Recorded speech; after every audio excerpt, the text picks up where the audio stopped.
భూములను కూడా పండించట్లేదు, అలాంటి వాళ్ళకి మీరేమైనా సమాధానం?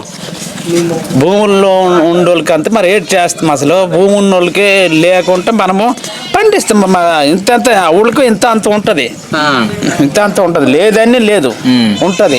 దానికి కూడా దానికి తగ్గట్టు ఎరువులు మనం వేసుకోవాలి. వాళ్ళకి పండిస్తారు అంతే.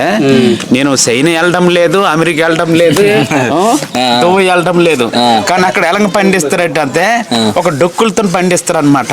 కూరగాయలు కానీ ఏవైనా సరే అలాగ నీరు మీద ఇలాగ ఇవి ఒక సిమెంట్లు కట్టుకొని అక్కడ వాళ్ళకి పండిస్తారు.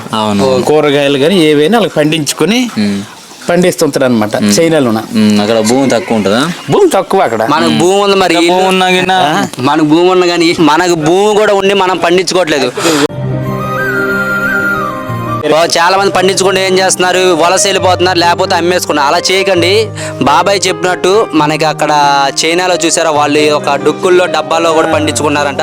అలాంటి పరిస్థితి మనకు రానియకుండా చేసుకోండి. దయచేసి మీరైతే ఉన్న చిన్న దీంట్లో అయినా, చిన్న స్థలంలో అయినా వ్యవసాయం చేయండి. వ్యవసాయం మాత్రం ఆపొద్దు.